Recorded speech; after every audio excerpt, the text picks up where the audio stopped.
projection. One moment. I believe I understood that, Master.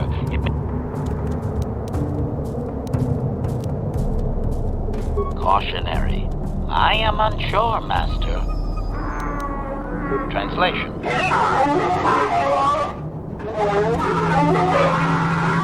Result. I believe I have succeeded in confusing him, Master. We have shown an interest not common among outsiders.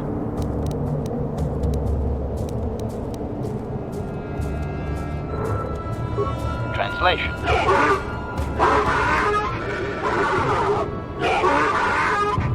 Translation. He is expressing disbelief, as am I, but his duty requires that he report to his chieftain.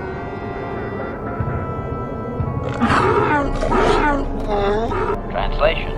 I can translate with some guarantee of accuracy that he is demanding to know why he should let us survive this encounter, Master.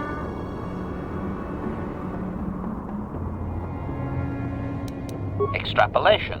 I understand that you are force-sensitive, Master, but I lack sufficient knowledge to make an accurate assumption.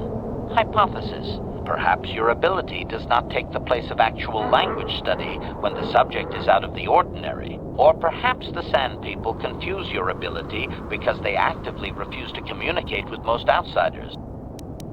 Translation. Translation. He claims he has no reason to believe you, Master. Your kind have tainted this land with machines and uncaring, ignorant feet. Translation. He requires proof of good faith. We must make a contribution to his people that shows we are not a threat. Shall I blast him now, Master?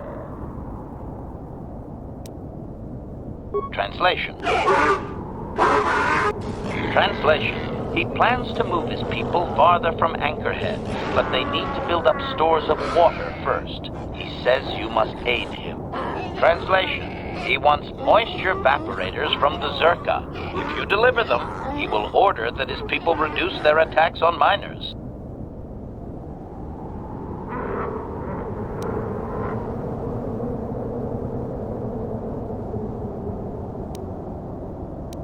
Translation. Translation. He says you will get no more answers until you have proven you are an ally of the Sand People. Translation. Translation. He does not believe you. Translation. We are to be escorted outside. He will wait, but he doesn't believe we are coming back.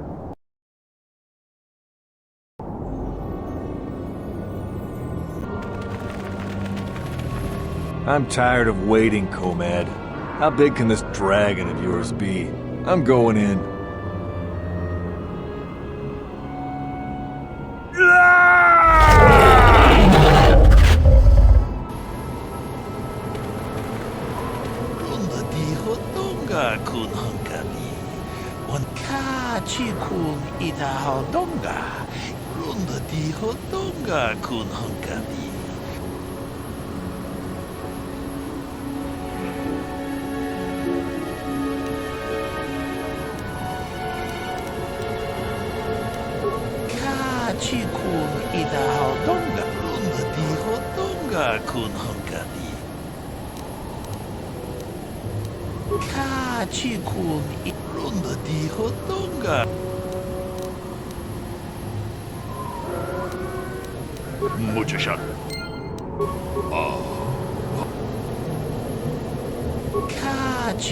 Jedo Badawana Nidi Bobo. Runda di hotdog.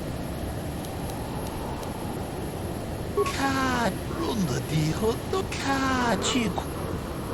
Kachiku. Runda di hotdog. Tong Haid Wam Jiji. Runda di hotdog. Kachiku. Runda di hotdog.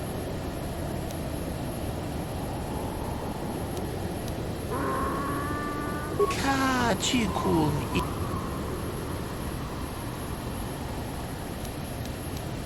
Jedo Badawana. Runda di hotdog. Tune Podo.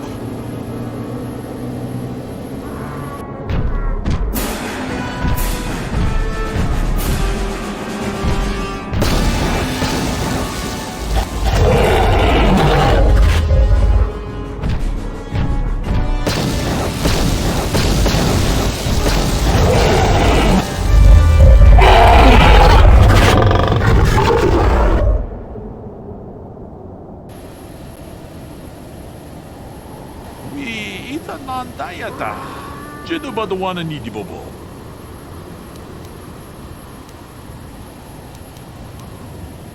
Ronda Muchashat Bakat.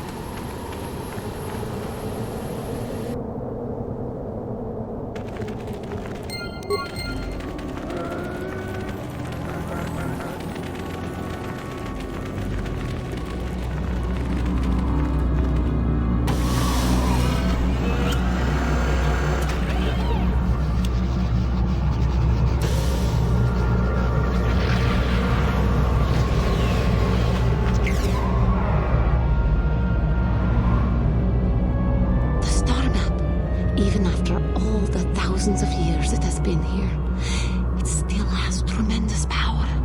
Can you not feel it? This star map is an artifact of the dark side. The great dragon may have been drawn here by its dark power, only to be enslaved by it.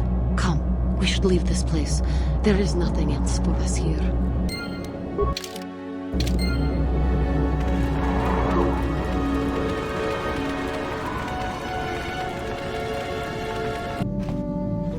Yeah, what do you want?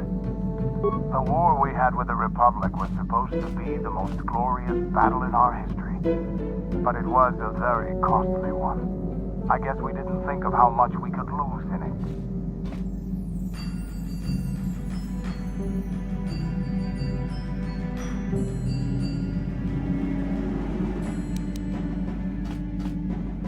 Yeah, you did. You were a great warrior, Revan. A great general. There weren't many of us after that last battle. Mandalore himself was killed at the hands of the Jedi Revan. The best of us could not defeat him. After that last battle, those of us that survived were stripped of our weapons, our armor, and our basilisks. The Republic's forces destroyed them while we were forced to watch. Those who hadn't fled earlier were left with nothing to call their own. No weapons, no armor. Only the honor of having fought in the battle we just lost. For many, this was not enough. While the rest of us were sent into exile on the Outer Rim, they tried to relive the old days, raiding worlds. They're nothing more than bandits now.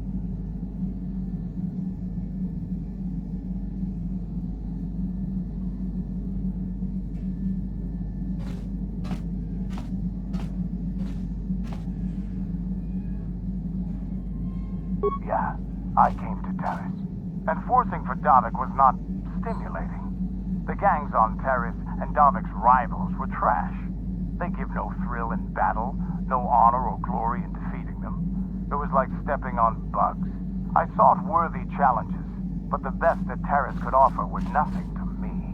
But I think now, with you, I may finally find opponents worth fighting.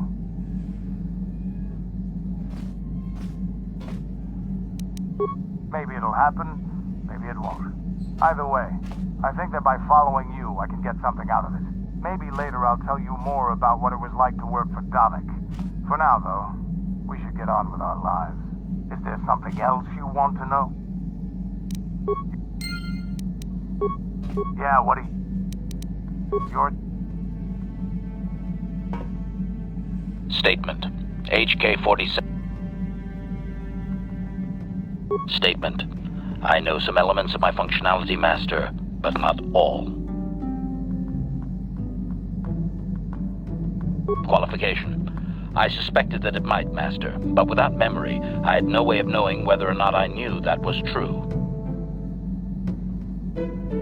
Qualification. Not so much, Master.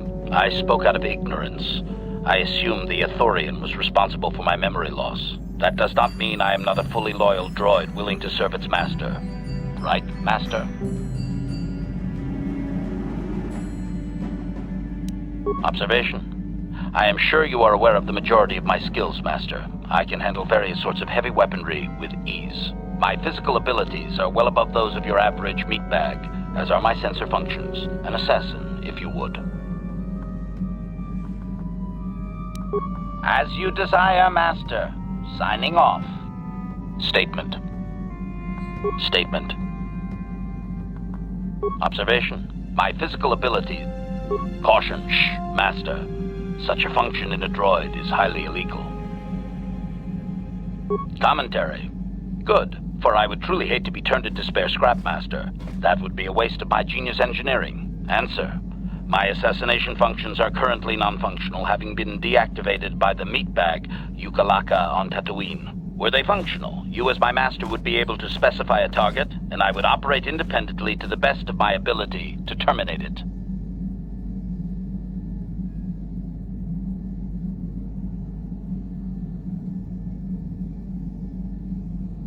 Answer. Not that I know of, Master. I still possess all my normal combat and stealth abilities, however. Answer. Some of my motor functions can be safely repaired, Master, but anything in relation to my memory core is extremely sensitive. I have safeguards installed to protect that core that I cannot deactivate. It is not impossible that other, lesser memory functions could be restored, however. Answer. You may attempt to restore portions of my deleted memory, Master, but some skill at repair is required. The deeper functions of my core memory, however, would still be unadvisable to tamper with. Conjecture. It is possible that some external stimulus might result in the memory core being reactivated, but I am unaware of any program existence to do so.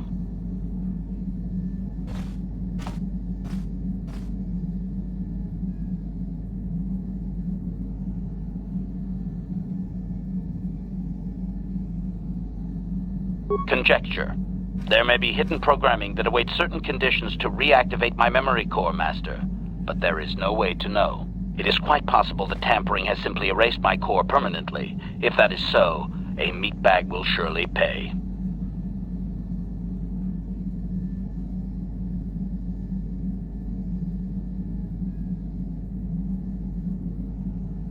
Answer. Simply tell me that you wish to make the attempt, Master, at... Affirmative. Request. Negatory. Appeasement. Yes, Master. Statement. No! That is not it, Master. Supplication. Perhaps it would be best if you desisted your efforts for the moment, Master. As you desire, Master. I cannot help but claim a small amount of relief. Statement.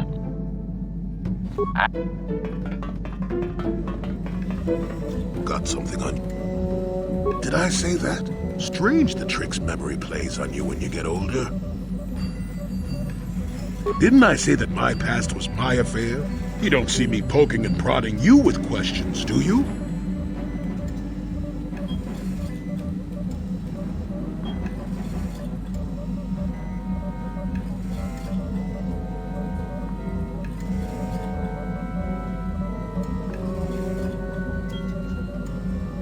I'm not here to satisfy your curiosity.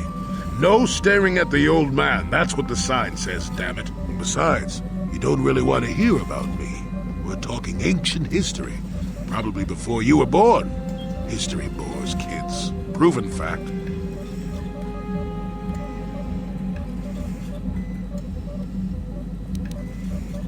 So you're not. Fine. Have it your way. Just don't say I didn't warn you.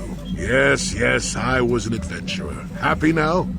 I wasn't even done with my Jedi training back then. I had a full head of hair and an eagerness to see absolutely everything. Sound familiar? The Council was never happy with willful, brash Jolie Bindo, you see. Even less so when I began my smuggling career.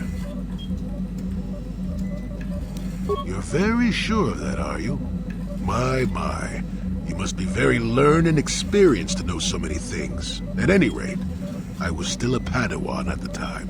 At the time, the Yukata system was interdicted by its own king. He preferred to keep his people starving and poor, all the better to oppress them. The Senate was trying to negotiate a peace, but they were getting nowhere as usual. I decided I wasn't going to wait. I found myself a ship and a partner, and we began smuggling food and supplies to the Yukata citizenry through the blockade.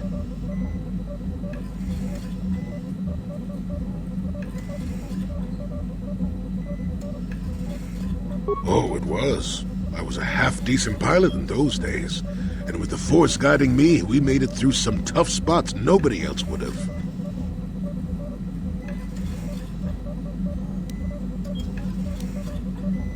Well, we didn't buy all the equipment per se. Some were happy to donate goods. Some we just knew had more than they could use. Stole is such a harsh word. They would have donated those goods readily enough if they were compassionate. I considered it a tax on the greedy. We only got caught once. A lone Yukatish frigate shot us down and forced a crash landing. I thought the Force had abandoned me, as I remember.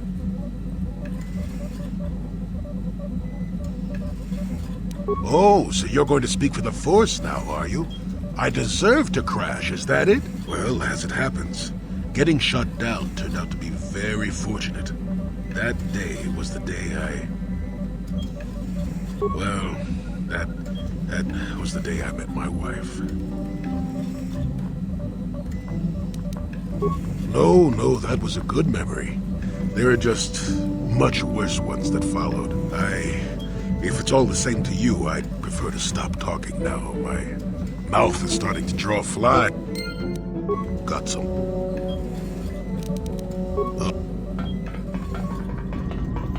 How may I... What?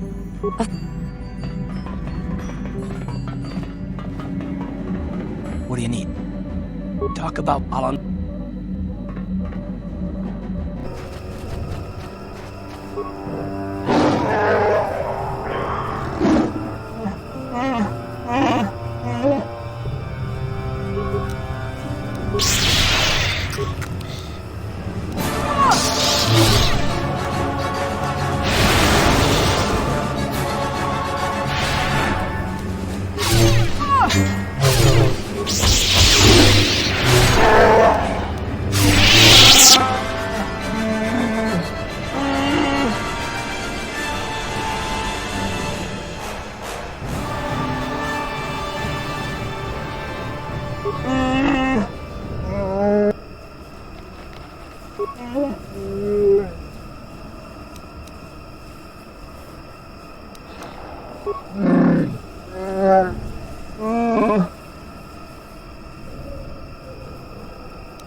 Yeah, what do you want? Your Statement. Got something on... I don't want to talk about that.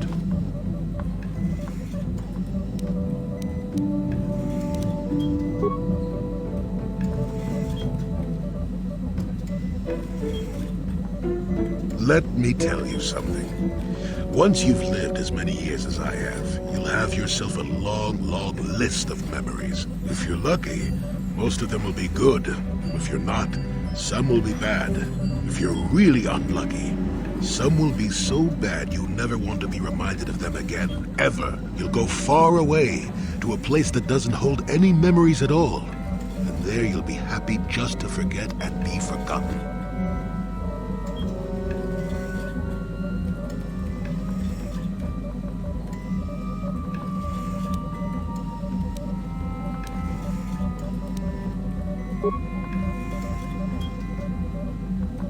Let me ask you this. Have you ever been in love? Truly in love, I mean, and not simple infatuation.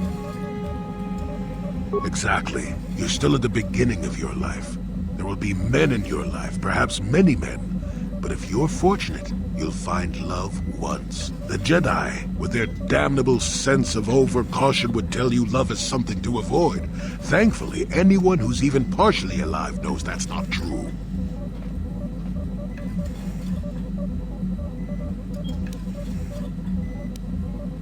And why not?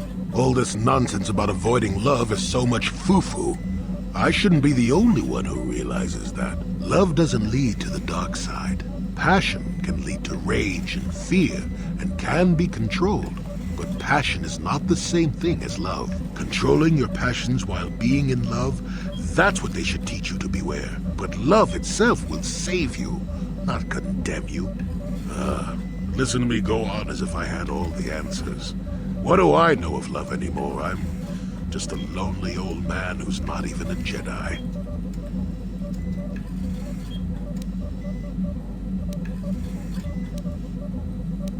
You do you? I wouldn't listen too closely. I'm no authority on anything.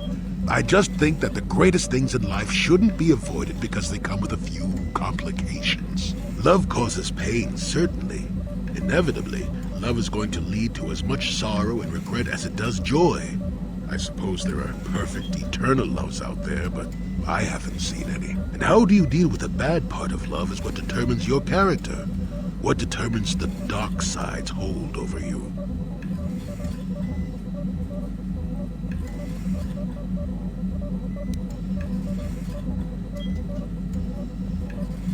I suppose it could. It would take a strong person to make that kind of commitment, I think. Someone with a great sense of self. I'll tell you one thing. Sometimes, no matter how hard you try, you and the one you love simply aren't meant to be together. The trick is to know when that is. To know when it's time to fight and when it's time to part ways. There I go, waxing philosophical again. Somebody blast me already. Let's get going before I start talking in riddles, damn it.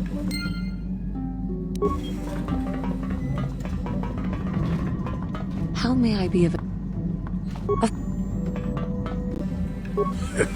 Who said I left the Jedi?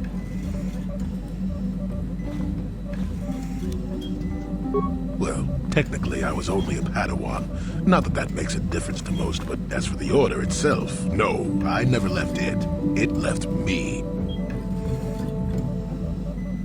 You know what I hate? Well, lots of things really, but I'm old and easily annoyed, but that's besides the point. What I really hate are how most people view the Jedi. Everyone thinks that the Jedi are perfect, that they can do no wrong. They think the Jedi Council is completely incapable of injustice.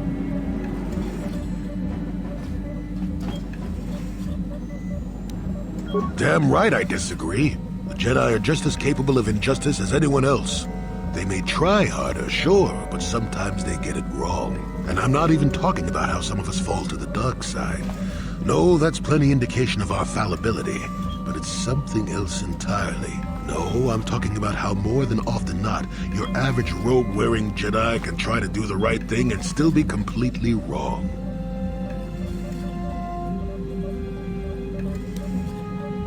No, the Jedi always treated me well. It would be foolish and untrue to say otherwise. That's not what I meant anyway. Come to think of it, I don't have to be clear. Someone my age is entitled to ramble, damn it. But for your sake, I'll try to explain. I'll tell you a little tale about a Jedi master I once knew. Hortath, I think. Or was it Horthoff? I could never get it straight.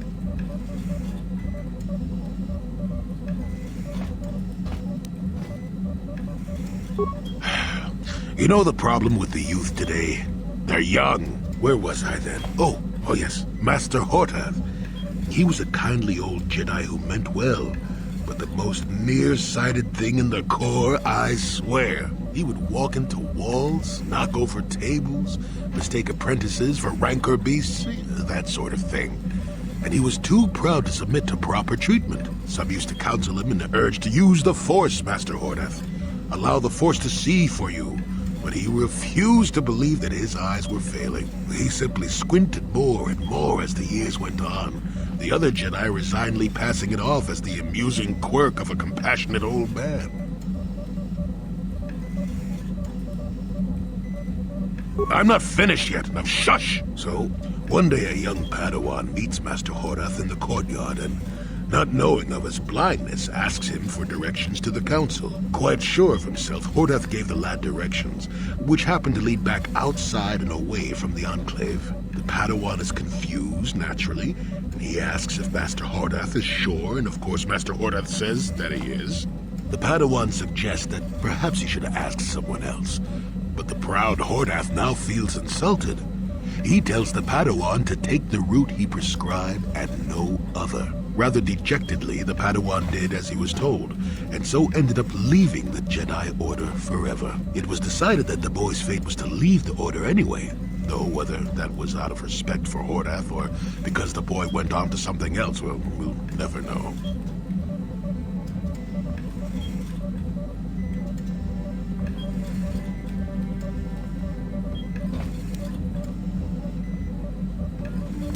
Not much. I never knew the Padawan nor met Master Hortath himself. He was before my time. The tale is about blindness, and I thought the point was clear. At any rate, you think about it. You're the one who asked why the Jedi left me, remember? Now let's get going. My feet are itching for a good run. Got something on your mind? Bad men. Women too, to be fair. Who's playing games? Ask the next Sith you see if they're bad, and they'll set you straight.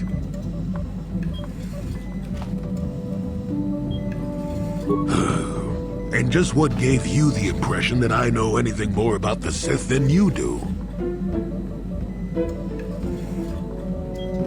Oh, that's right. Damn the ears of the young. I was expecting you to be your usual inattentive self when I mentioned that. So it's true, yes. I fought plenty of Sith. That was during the time of Exar Kun. Oh, 40 years ago now. Has it been that long?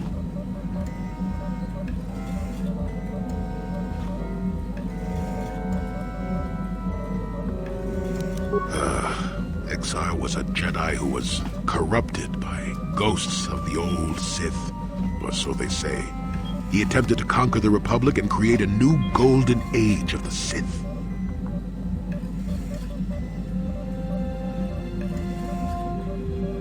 Better to say he was defeated, but essentially, yes.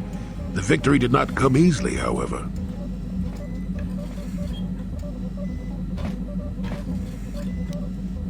A Sith believes he commands the Force, but it is the dark side who commands him. You know this. There is little else I could truly add. That is not a pleasant time to remember. After Exar Kun fell to the dark side, he attempted to recruit other Jedi to his cause. What surprised us, what took us completely unprepared, was how utterly successful he was. Many Jedi joined him and became Sith themselves. Why they did, I will never truly know, but they did. Battle broke out throughout the Order, pupil against master. We fought ourselves. Yes, more than difficult. Next to impossible. How do you fight against someone you love? I dislike such memories. At leaves a taste in the mouth that... it is a sadness I thought I'd put aside long ago. Ask me about the war some other time, just not now. I would prefer to be by myself for now. Not particularly.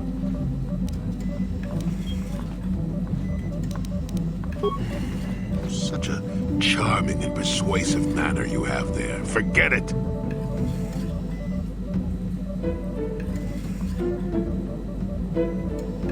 I suppose you're going to nag me until I cough it up, aren't you? Nothing is private anymore, it looks like.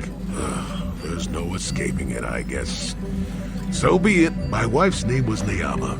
She was the Yukatis enforcer who shot me out of the sky, if you remember.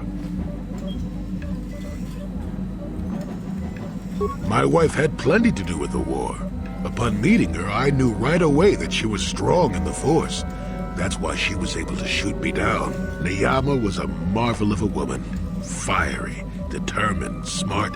She dragged me to the capital and foiled 3 of my attempts to escape prison. Oh, and that body. Well, yes, that. Needless to say, I eventually won her over. That was after I kidnapped her upon being broken out of the Yukatas prison, mind you. But, that's another story entirely. At any rate, I wanted to train her in the Jedi way. The Council refused my request, naturally. I was still a Padawan at the time. I was an experienced Padawan, surely, but not yet ready to be a full Jedi, and certainly not ready to train another, especially not one so old as my wife.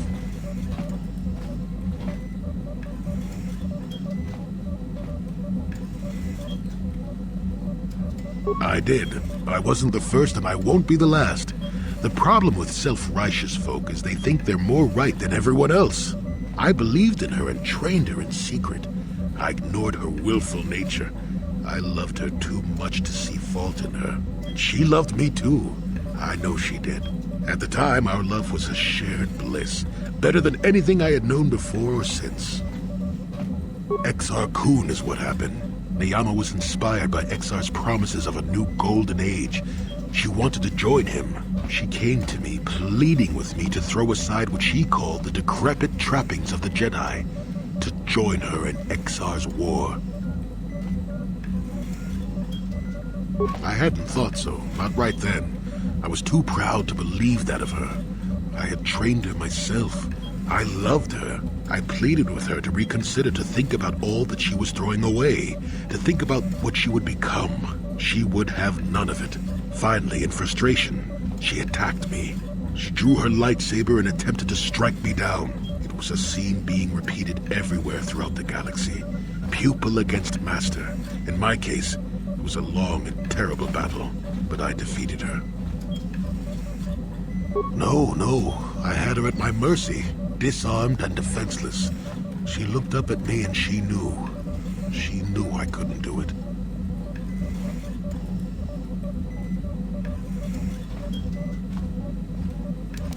Was I? Sometimes I convince myself that I couldn't have done otherwise. That I couldn't have seen that she had truly fallen to the dark side. But yes, I was a fool, and I let her go. To my shame, she went on to kill many Jedi during the war, until she herself was slain in the final battle. I grieved for her death, inevitable as it was, even as the Jedi Council put me on trial for my actions once the war was over. I had trained Neyama against their wishes. I had failed to kill her when I had the chance, and she went on to kill others. Not to mention that I had remained a Padawan throughout the war. A formality, perhaps, but with a trial, it had to be decided if I was worthy to become a Jedi at all. It was a travesty, of course. I told you that even the Jedi were capable of great injustices, didn't I?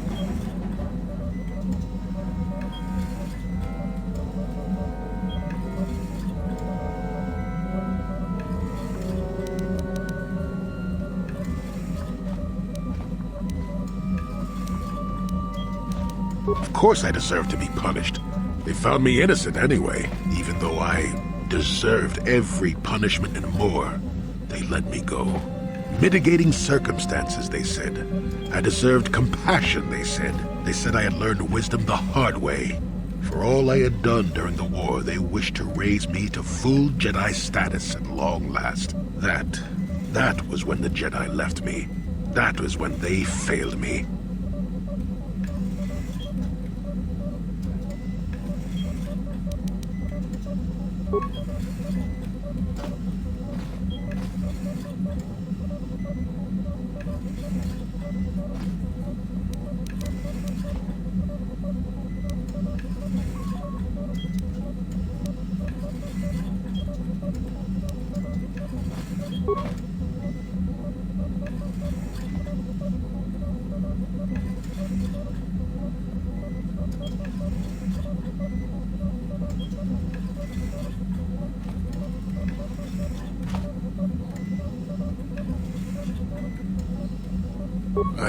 Yes, I do, I suppose.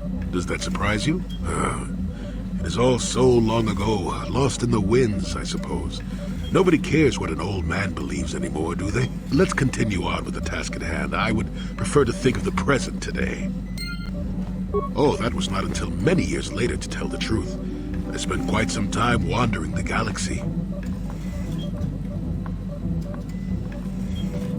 Why wouldn't they? I had refused my promotion to Jedi. I was a Padawan who had left the Order, nothing more. I traveled from one civilized system to the next, never staying long. I don't even think I knew what I was searching for. It wasn't as if my travels were pleasant either. There were plenty of folks who distrusted the Jedi after the war, or worse.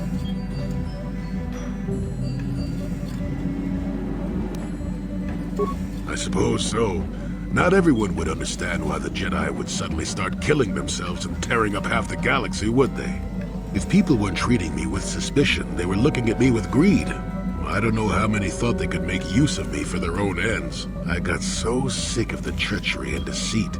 I left the civilized parts of the galaxy and headed instead for the uncivilized parts.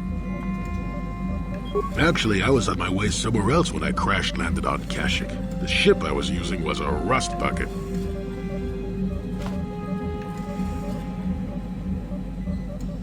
I'd taken some damage passing through an unexpected asteroid field, as I recall, but I wasn't completely without some systems.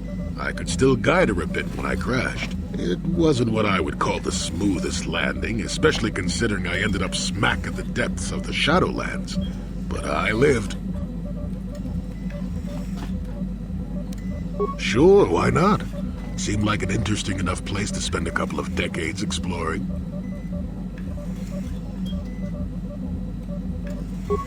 That was a challenge at first.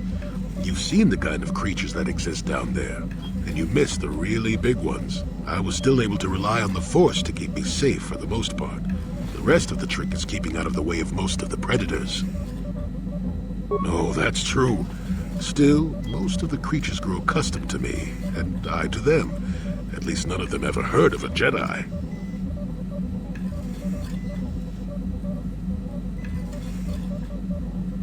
Oh, they did at first, oh yes.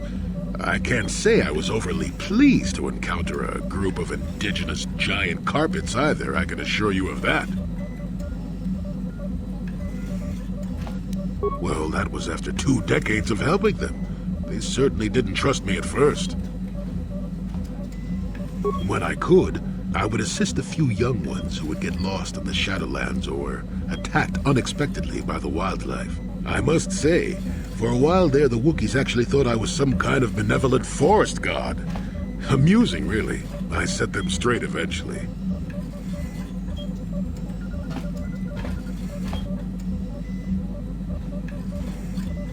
Not really. Kashyyyk is a place you can feel very small in. It felt good to devote my time to helping people and living simply.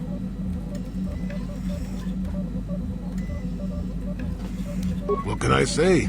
I did it all for the Wookiees. The Wookiees?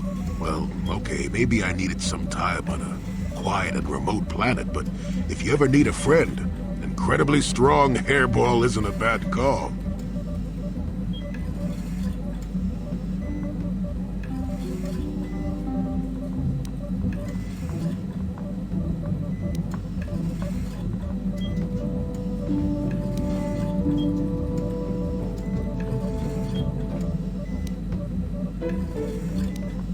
Why, I thank you. You're not so bad yourself, all things considered. At any rate, we should be moving along, don't you think? If you sat around this long in the Shadowlands, attack would eat you. Are we back to that again?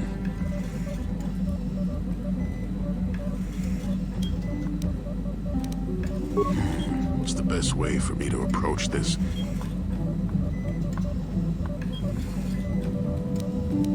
You just keep quiet there, you.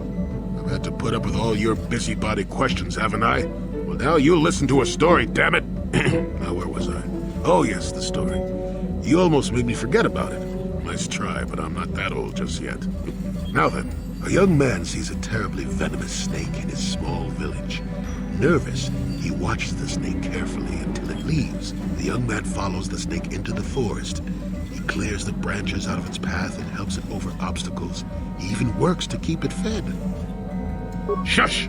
Many nights pass, and still the young man continues to follow the snake. He even follows it into the sands of the great desert. In the desert, the snake eventually grows hungry. It turns and bites the young man, its poison quickly working its way into his system. Finally, curious, the snake looks at the boy as he lays dying and asks, "Why were you foolish enough to follow me all the way out into the desert?" The boy looks back and replies, "Did I follow you? I thought I was leading you away from everyone else." And then he died. Well, now, that's what I wanted to see for myself.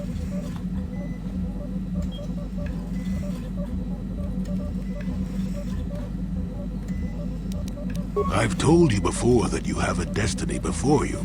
This does not mean, however, that your future is already written. They are not the same thing. You have the choice of which direction you take your destiny in. More than engine-sucking Andor, certainly. But even he had a choice. So far, you've chosen to take a darker path. You know the consequences of that. We'll see if you decide to stay your course. I'm not here to judge you or tell you which path to take. I'm here ready to offer you my help, should you ask for it. I do that because I think it's important. More important than remaining in my home and pretending the galaxy doesn't exist. That's why I'm here. So you say, but it's my time to waste. Perhaps I can influence your decision, perhaps not. Only time will tell, won't it? Now then, I've chatted enough for one lifetime. Let's get this show on the road, shall we?